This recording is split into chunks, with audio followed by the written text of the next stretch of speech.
हरिः ॐ दुर्गे स्मृता हरषिभीतिमशेषजन्तो स्वस्थै स्मृता मतिमतीव शुभां ददासि दारिद्र्यदुःखभयः ऋणिका त्वदन्या सर्वोपकारकरणा यसदार्धचित्ता। सज्जनों, शास्त्रों में भाग्य और कर्म फल को स्वीकार किया गया है, परंतु भाग्य क्या है और कर्म क्या है? आज का जो कर्म है वही कल का भाग्य बनता है। कर्म पुरुषार्थ स्वप्रयत्न को उससे श्रेष्ठ माना गया है, भाग्य उससे कम है। भगवान श्री कृष्ण ने भी गीता में कहा है कि कर्मण्येवाधिकारस्ते मा फलेषु कदाचन। कर्म की प्रधानता उन्होंने दी है। कर्म पुरुषार्थ होता है जो स्वप्रयत्न के द्वारा उसे श्रेष्ठ माना गया है। महाभारत वन पर्व में भी 33-32 में कहा गया है कि न ही पुरुषकार वर्जितम अफलं भाग्यं नाम भवति। अर्थात बिना पुरुषार्थ के कोई भी फल भाग्य नहीं कहलाता। जब सर्वश्रेष्ठ धनुर्धर अर्जुन को घोषित करते हैं गुरुदेव द्रोणाचार्य, उसी समय दानवीर कर्ण का आगमन होता है और कर्ण कहता है कि सावधान गुरुदेव, बिना परीक्षा लिए सर्वश्रेष्ठ धनुर्धर घोषित करना कहीं से उचित नहीं है। इसलिए परीक्षोपरांत ही आप सर्वश्रेष्ठ धनुर्धर घोषित कर सकते हैं। द्रोणाचार्य गुरुदेव थोड़ा गौन और मौन हो जाते हैं और कुछ क्षण के बाद एक शर्त लगा देते हैं, कंडीशन दे देते हैं। कहते हैं कि हे बीरबल, ये राजघराने के बालक हैं और राजघराने के बालकों के साथ कोई राजा महाराजा का संतान ही युद्ध कर सकता है, दूसरों का कोई अधिकार नहीं है। इसलिए तुम अपना परिचय दो और तुम किस राजघराने के बालक हो। कर्ण एक क्षण के लिए थोड़ा गौन और मौन हो जाता है, फिर सचेष्ट भाव से कर्ण कहता है कि दैवायत्तम कुले जन्मम मदायत्तम तु पौरुषम। क्षमा करें गुरुदेव, ये देवताओं के अधीनस्थ है कि उच्च कुलोत्पन्न करना, लेकिन पौरुषता मेरे अधीन है। मैं जो चाहूं वो कर सकता हूं, और पुरुषार्थ भी कोई चीज है। इसलिए पुरुषार्थ यानी कर्म के द्वारा अपने भाग्य को हम बदल सकते हैं। अगर कोई व्यक्ति यदि ये सोचे कि भाग्य में तो लिखा हुआ ही है ना, कादर तुलसीदास जी ने लिखा रामचरितमानस में कि कादर मन कहूं एक आधारा, दैव दैव आलसी पुकारा। आलसी जो है वो भाग्य भरोसे बैठे रहता है, लेकिन जो पुरुषार्थी है, कर्मयोगी है, अपने कर्म पर भरोसा रहता है। कर्म की परिभाषा, कर्म की क्या परिभाषा है? क्रियते जद तद कर्म इति निगद्यते। जो किया जाए वही कर्म है, वरना भाग्य भरोसे बैठिए, भाग्य भरोसे बैठिए, ना होय काज बिहान। पुरुषार्थ जो संग ले, चढ़े सिंहासन जान। केवल भाग्य पर बैठने से कुछ नहीं होता, पुरुषार्थ के साथ चलने से ही राजा बनना संभव है। इसलिए पुरुषार्थ स्व प्रयत्न के द्वारा, स्व मेहनत के द्वारा, स्व कर्मोपार्जित कर्म के द्वारा हम अपने भाग्य रेखा को बदल सकते हैं। कर्म प्रधान विश्व कर राखा, जो जस करहि सो तस फल चाखा। है ना, कर्म प्रधान है। कर्म की प्रधानता तो देना ही होगा, वरना हम कर्म के बिना भाग्य पर टिक नहीं सकते। कर्म ही भाग्य का निर्माता है। और कर्म क्या है? भगवती जगदम्बा जानकी कह रही हैं कि माता धरित्री जनक पिता में, स्वामी चरामो जगतामधीशः। तथापि दुःखम वनवास मध्ये, निवार्जते केन ललाट रेखा। मां पराम्बा जगदम्बा धरणिजा कह रही है कि मुझे तो इतना सौभाग्य प्राप्त हुआ, मैं इतनी भाग्यशालिनी हूं कि साक्षात मां पराम्बा जगदम्बा धरती माता रूप में प्राप्त हुई, और जनका पिता में। विदेह ऐसे व्यक्ति पिता रूप में प्राप्त हुए।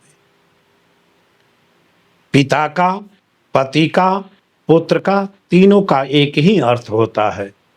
जो रक्षा करे वही पिता है, वही पति है, वही पुत्र है। तो विदेह ऐसे व्यक्ति पिता रूप में प्राप्त हुए। स्वामी च रामो जगतामधीशः, बिनु हरि कृपा तृण नहीं डोले। जो चराचरेश अखिलेश साकेता धीराज अखंड ब्रह्मांड नायक प्रातपर महाविष्णु पति रूप में मिले, पति रूप में प्राप्त हुए। स्वामी च रामो जगतामधीश, जो जगत के अधीश हैं वो स्वामी पति रूप में प्राप्त हुए। तथापि दुखम वनवास मध्य, वनवासाभ्यंतर में जो मुझे दुखानुभूति हुई, इसका वर्णन करना बहुत कठिन है, अनिर्वाच्य है, अकथनीय है। तो लास्ट में मैं यही सोची समझी कि निवार्जते केन ललाट रेखा, भाग्य पटल पर जिसके द्वारा जो कुछ भी, विधाता के द्वारा जो कुछ भी लिख दिया गया, किसकी क्षमता है जो मिटा दे, अलग कर दे। और अलग करने की अगर बात होती है तो वो है कर्म। आज का कर्म कल का भाग्य निर्माण करता है। भाग्य कर्म पर ही टिका हुआ है। वेद और उपनिषद मानते हैं कि हमारा आज का कर्म कल का भाग्य बनता है। वैसे पूर्व जन्मार्जिता विद्या, पूर्व जन्मार्जितम धनम, पूर्व जन्मार्जितश्चायो अग्रे धावति धावति। पूर्व जन्मार्जित जो कर्म है वही आज विद्या रूप में प्राप्त होती है। जब तक हम उस जन्म में कर्म अच्छे नहीं किए, हम विद्वान नहीं बने, विद्या अध्ययन नहीं किए, उसमें जो शेष रह गया, कर्म की 3 विधा है, क्रियमान, संचित और प्रारब्ध। जो अभी हम कर रहे हैं क्रियमान कहलाता है। आज न कर सके, कल के लिए छोड़ दिए, वो संचित हो जाता है। न आज कर पाए न कल कर पाए, और बीच में ही हमारी जीवन की लीला गोविंदाय नमो नमः, वही कल के लिए प्रारब्ध बन चुका। और जो प्रारब्ध है उसे ही हम भाग्य कहते हैं। तो पूर्व जन्मार्जिता विद्या, पूर्व जन्मार्जित जो पुण्य है वही विद्या रूप में आज प्राप्त हुई। पूर्व जन्मार्जितम धनम, पूर्व जन्मार्जित जो कर्म पुण्य है उसी के बदौलत आज हम धनवान हुए। पूर्व जन्मार्जित चायो, पूर्व जन्मार्जित जो पुण्य कर्म है तदनुकूल ही आज मुझे लंबी आयु प्राप्त हुई या अल्पायु मध्यायु की श्रेणी मिली। जो अग्रे धावती धावती, आगे आगे ही दौड़ता है ना। वेदांत सूत्र जो है 32 और 38 तक पूर्व कृतं ही कर्म, पूर्व जो कर्म है, पूर्व कृत्य जो कर्म है वही वर्तमान जीवन के सुख दुख पूर्व कर्मों का फल है।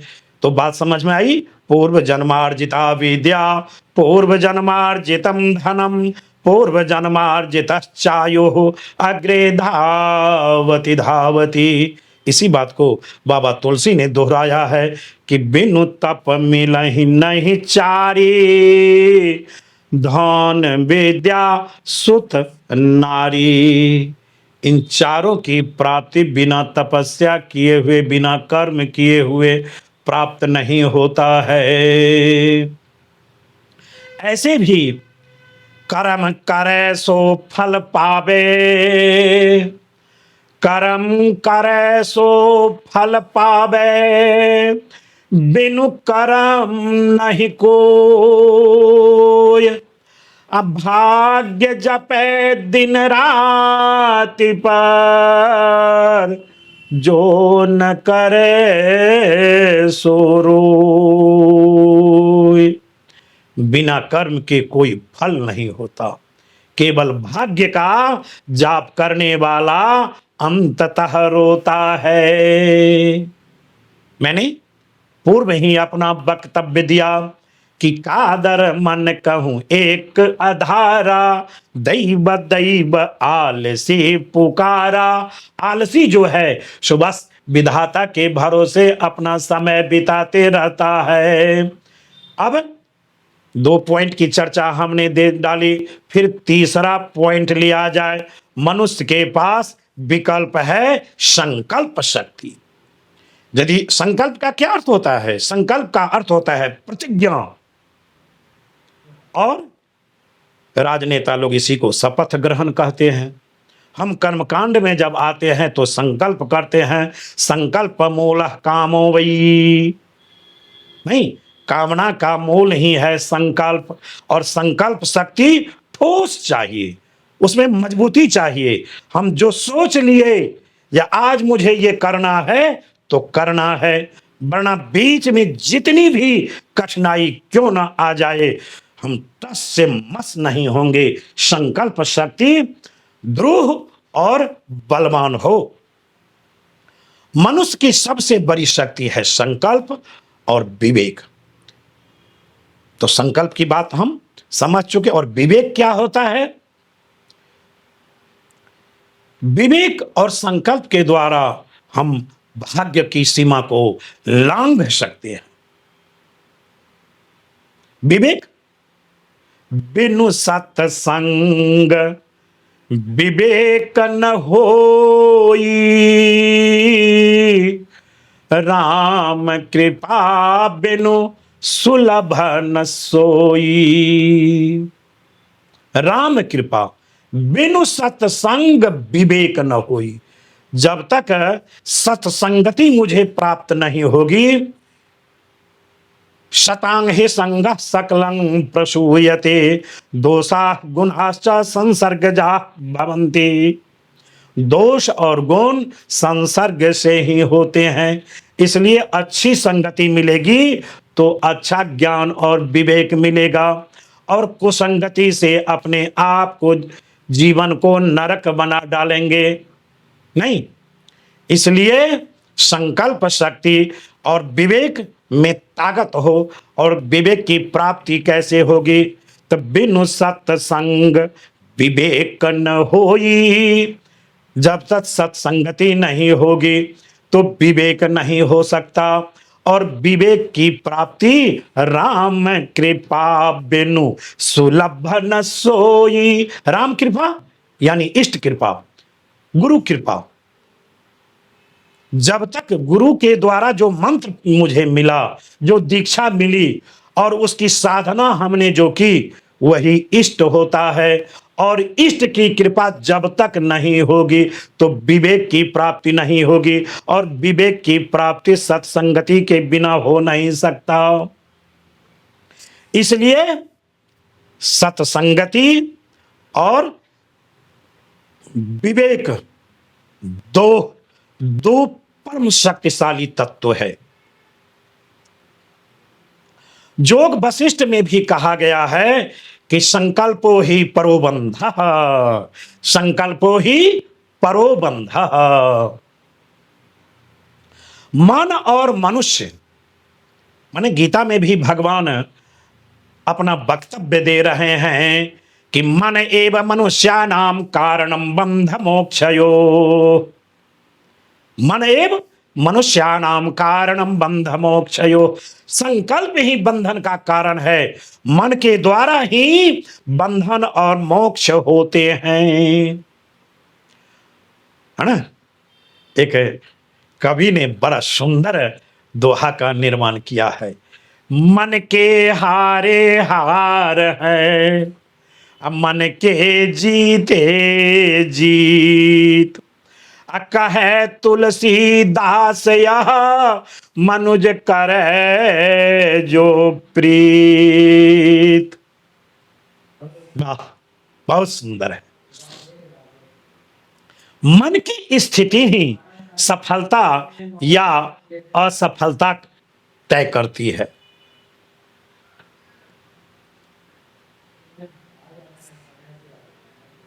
अब सोचना है कि भाग्य परिवर्तनीय सत्कर्म, साधना और संग से होता है। संग, सत्कर्म, साधना और संग, ये पॉइंट नंबर 4 है। सत्कर्म, अच्छे कर्म जब हम करेंगे तो अच्छा फल मिलेगा। और साधना, 3 प्रक्रियाएं होती है: साधना, साध्य और साधक। साधना, जब तक हम अपने आप शरीर को साध नहीं लेंगे, समर्पित नहीं कर देंगे, तब तक उद्देश्य की प्राप्ति नहीं हो सकती। एक रास्ता है सत्संग, एक रास्ता है सत्कर्म के द्वारा, दूसरी रास्ता है साधना के द्वारा, और तीसरी रास्ता है संग के द्वारा। तो संत, शास्त्र और साधना, इन तीनों से मनुष्य अपने दुर्भाग्य को भी सौभाग्य में बदल सकता है। संत दरस को जाइए, किसी कवि ने लिखा, संत दरस को जाइए, तज ईर्ष्या अभिमान। ज्यों ज्यों पग आगे बढ़े, कोटि यज्ञ समान। संत का यदि दर्शन हो जाए, लेकिन ईर्ष्या, राग, द्वेष, छल, कपट, मत मात्सर्य को त्याग कर अपनी सारी कुबुद्धि को घर के ताक पर रख दे और झोली को खाली करके जाए। झोली जब खाली रहेगी तब ना कुछ लेकर के आइएगा। और जब झोली भरी हुई है तो क्या उसमें डालिएगा। इसलिए कवि कह रहे हैं कि संत दरस को जाइए, तज ईर्ष्या अभिमान। ईर्ष्या और अभिमान को त्याग दें। उसके बाद जब आपका पग आगे बढ़ेगा तो ज्यों ज्यों पग आगे बढ़े, कोटि यज्ञ समान, करोड़ों यज्ञ का फल आपको मिलेगा। इसलिए अपने कर्म, सत्संगति, साधना, साध्य के द्वारा अपने दुर्भाग्य को सौभाग्य में आप बदल सकते हैं। किंतु संकल्प साधना, संकल्प उद्देश्य ठोस हो। और श्रीमद् भागवत में भी वेदव्यास के द्वारा जो लिखा गया है, कर्माणि निंदितानि च शुद्ध्यन्ते तपसा जनाः, ना, पाप कर्म भी तप, जप और साधना से शुद्ध हो जाते हैं। तप्यते इति तपः, जो तपाया जाए, तपाया जाए उसे ही तप कहते हैं। जप, जप क्या है? जकारो जन्म विच्छेदः, पकारो पाप नाशकः। जो है सो जन्म विच्छेद करता है। जन्म विच्छेद क्या होता है? पुनरपि जन्मं पुनरपि मरणं, पुनरपि जननी जठरे शयनम्, इह संसारे खलु दोस्तारे, कृपया पारे पाहि मुरारे। शंकराचार्य जी लिख रहे हैं, गर्भावस्था में बच्चा कह रहा है कि हे प्रभु, मुझे इस अपार रूपी संसार सागर से पार उतारो, अर्थात बाहर निकालो, क्योंकि पुनः जन्मना, पुनः मरना, फिर माता के गर्भ में आना प्रकृति का यह अटूट सिद्धांत है। इसलिए मुझे जन्म और मरण से बाहर निकालो। ये किसका काम है? जौ का। और उसके बाद है जप में, जौ के बाद पौ है। पौ का क्या अर्थ होता है? पकारो पाप नाश का, पाप नाश करता है पौ। कौन पाप? दैहिक, दैविक, भौतिक तो आप समझ ही चुके। ज्ञाता ज्ञात, पीता पीत, भक्ष्या भक्ष, स्पर्शा स्पर्श, चोहजा चोह, लेह्या लेह्य, खाद्या खाद्य, पीता पीत, भोक्ता भोक्त, स्पर्शा स्पर्शादि जो पाप है, इस सब को नष्ट करता है पौ। जब तक ये पाप नष्ट नहीं होगा तब तक पुनः जन्म नहीं मिल सकता। और पाप यदि नष्ट हो गया तो जन्म और मरण से आप मुक्त हो गए। जकारो जन्म विच्छेद, पकारो पाप नाश का। इसलिए जप आवश्यक है। यदि आप अभ्यास नहीं करते तो फिर दुर्लभ है। सत्संगति सुधा सिंधु, पॉइंट नंबर अगला, सत्संगति सुधा सिंधु, सुधा करे जीवराय, अकुसंगति विष कनक समा, नासै भाग्य समाय।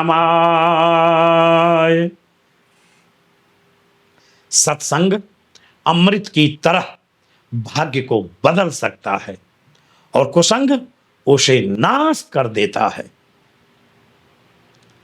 इसलिए जीवन में हमेशा सज्जनों, श्रोता बंधुओं, हमेशा याद रखें कि कुसंग से कोसों दूर रहें और सत्संगति पल एक की, सुमिरन बरस 50, अमेहा की आधी घटी, रहटा 12 मास। सत्संगति पल एक की, एक पल की भी अगर सत्संगति हो जाए और 50 वर्ष हम माला फेरते हैं, नमः शिवाय नमः शिवाय, श्री कृष्णाय नमः श्री कृष्णाय नमः श्री कृष्णाय भयं नमः, गणेशाय नमः गणेशाय नमः। पूजा कोटि स्तोत्रम, अस्तोत्रम कोटि समो जपः, जापम कोटि समो ध्यानं, ध्यानं कोटि समो लयः।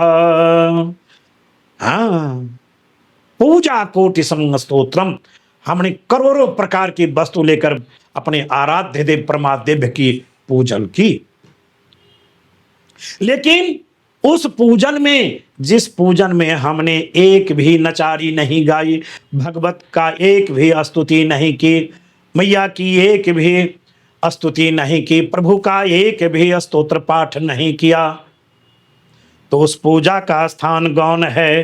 पूजा कोटि समं स्तोत्रम, अस्तोत्रम कोटि समो जपः।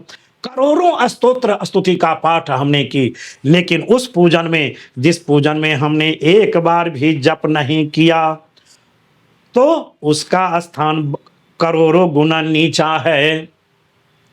अजापम कोटि समो ध्यानम, हमने जप किया लेकिन ध्यान नहीं लगा।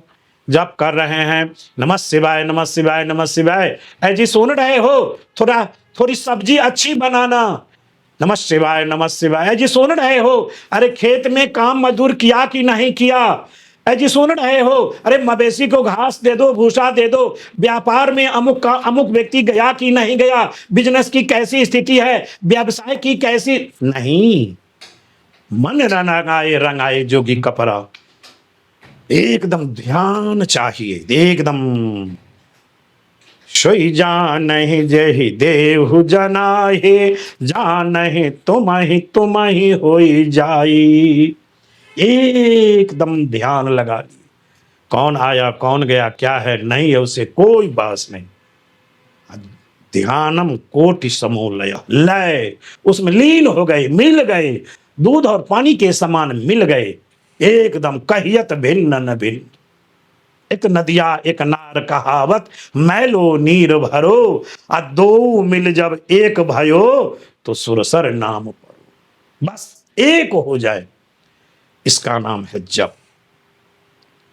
तो सत्संगति की महिमा हमने जान ली। अब 5वां पॉइंट है, ईश्वर कृपा से भी बदलता है भाग्य।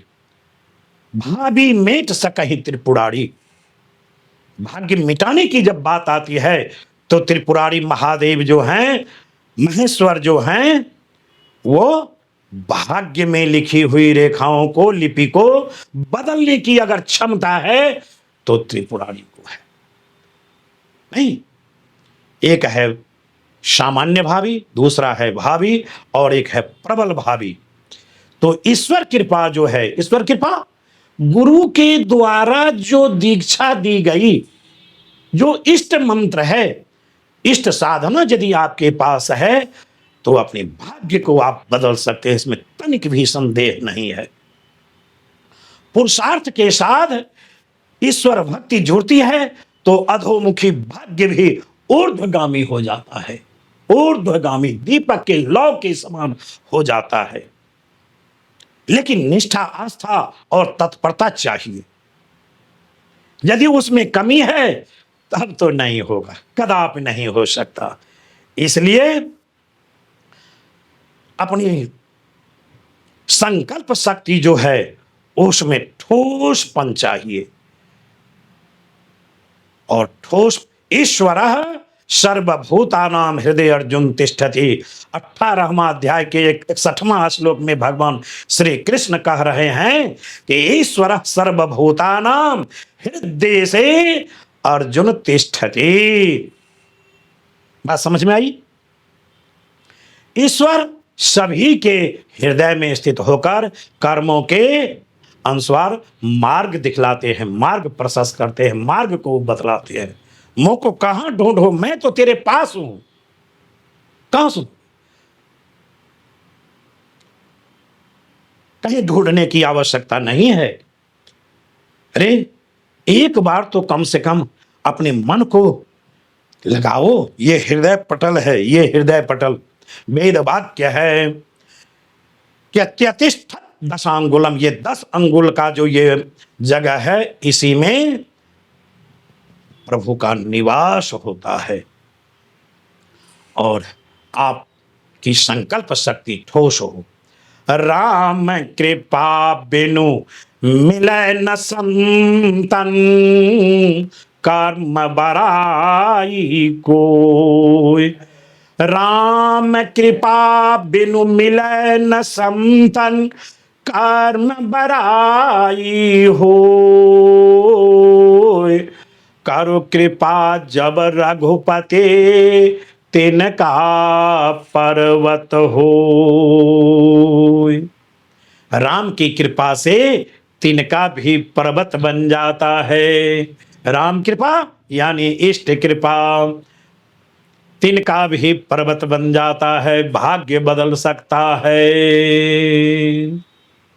निष्कर्ष ये निकला कि शास्त्रों के अनुसार भाग्य बदला जा सकता है।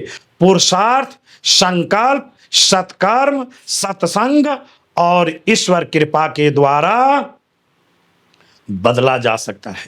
केवल बैठकर भाग्य को कोसने की प्रयत्न मत करें, अफसोस मत करें। इसलिए आपका संकल्प दृढ़ हो। बस इन्हीं बिंदुओं के साथ अपनी वाणी को मैं विराम देता हूं।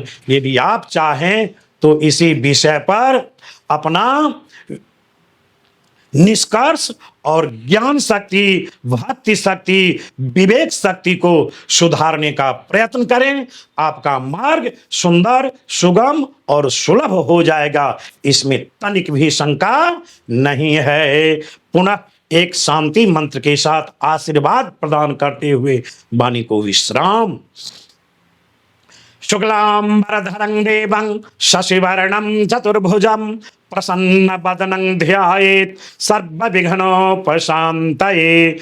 ओम शान्तिः शान्तिः सुशान्तिर्भवतु।